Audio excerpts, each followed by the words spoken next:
Let's talk about the scout rifle that released with the most recent Iron Banner, being Nature Reclaim, being a pretty much remade version of Royal Chase. Though instead of it being void, it is now a solar lightweight 200 RPM that has the mobility boost. It had an awful, pretty much scope on release, being one of the ones that had a more sway effect on it. And now it doesn't really have the movement that it did before, plus they removed parts of the reticle. It has a lot of good perks in the left and right column for both PvP and PvE, though it being in PvE mainly just because of it being a scout rifle. Scout rifles aren't really, I'd say, the best thing in PvE. I think they're usable. They're also really good if you like playing it really safe, though you're definitely not going to have the kill times of other weapons. That's just only what's going to happen. That's how Destiny has made scouts currently. I think it overall feels really good. This is me taking it in just a regular Nightfall. Though later on, it's like in the earlier part of the episode, I think I was in GM, though I could have also just been in Nightfall for that full footage. So it felt good. Overall, it wasn't that bad. It was a pretty decent feeling thing. Left column, you want to go for Heal Equip, Outlaw, Rapid Hit, or Shoot to Loot. Each of those fits to whatever playstyle you're going for. Those are the four ones I'd say are like the most pretty much desirable traits for anybody.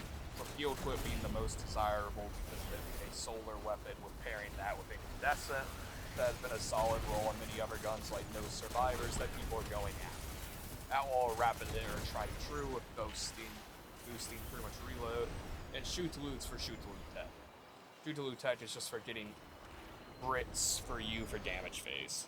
Any of those would pretty much be the standard scout rifle picks, even if you were to craft this thing. That's what you would put on it, is any of those perks.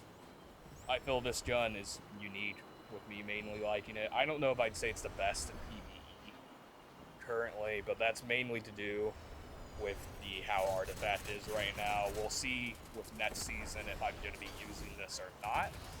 That's sort of what we're relying on. Incandescent explosive payload.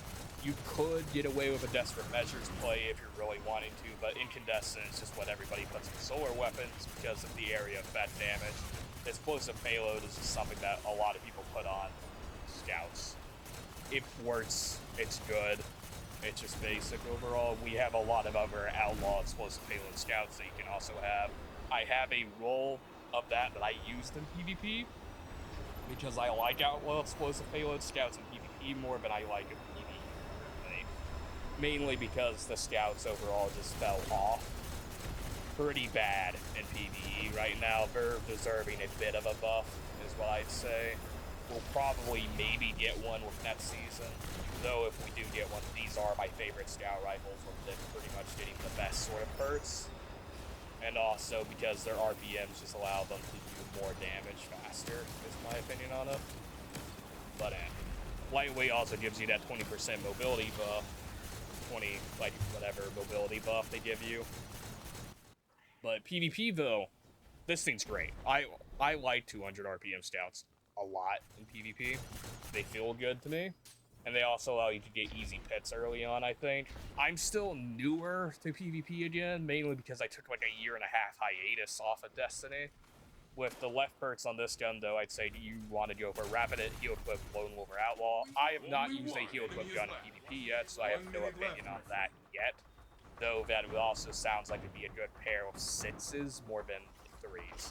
Rapid Hit, Lone Wolf, or Outlaw would be the ones that I feel like you feel more in 3s, with Rapid Hit or Lone Wolf being the ones I'd say you should go for. That's just personal preference, though, for me.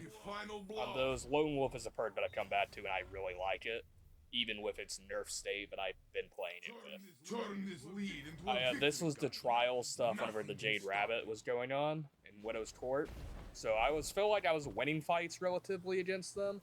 Though it was harder, especially if they had better position, just because their range outperforms this gun. But this gun feels relatively good, especially if you land the headshots. My role is a Lone Wolf Precision Instrument, with the PvE role I showed being a Heal Equip Incandescent one. Then I have an Outlaw Explosive. I do not have a Box Breathing role. That one I could have had, but he has a really good KD if you have a tier 8 or below Guardian. But they have to have low resilience, otherwise it goes up. Though most people aren't running 10 resilience anymore in PvP anyway, so it doesn't matter. You like a 0.6 KD, like time to kill, I mean. But overall, it's a really good, solid gun.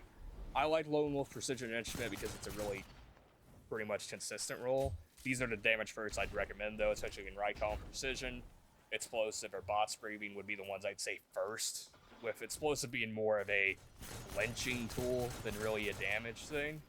And then kill clip being on there just because it's the basic damage for on almost any gun. As I stated right there, most likely a Jade Rabbit just annihilating me instantly. But Bot's Breathing gives you a good TTK. Precision Instrument can too, but you have to build the stats up higher for it. It does make it more consistent with range though, because you start immediately boosting your precision damage, so you can account for the range fall off. But Bot's Breathing also does by increasing pretty much critical hit damage. So overall, it feels like a gym in PvP to me, but I'm also a fan of scouts. Like, I like Hunjuri and stuff whenever I used to play the game. I like the scout meta back and beyond, like with contingency plan and stuff. So I'm a big fan of rapid fires in the first place. But I haven't really used many of them that much, especially since like the last time I played Destiny, we were in like the Immortal bits, and then it was like Season of the Witch. I stopped playing the start of Season of the Witch though, so I'm like very lackluster as you can tell in PvP right now. I'm working on it. Is me. I've also switched relatively playing like strictly MNK. But yeah. Overall, let's get back to the gun. It feels great. I like it a lot. It does feel lackluster in PvP. PvE, I mean. PvP feels fine. It's just a good scout rifle in PvP. PvE, it feels like it needs work, but that's mainly because all scouts feel like they need work to me personally. I don't feel like this one's arguably bad or anything. I just don't know if I'm using this over an auto rifle right now, especially if next season both them and auto rifles sharing the same artifact with Edge of Fate. That's the main thing I'm looking at. We'll talk more about the artifacts soon, especially with me talking about wanting to talk about the builds and stuff with the new Solar Exotic as well. But I'm probably gonna use this, especially if I need a scout like arises up, since I got a very good PvE roll. But I'm also gonna need to try out the Echoes one because I've not currently used that, nor have I farmed the new VOD weapons with the scout that's also in there.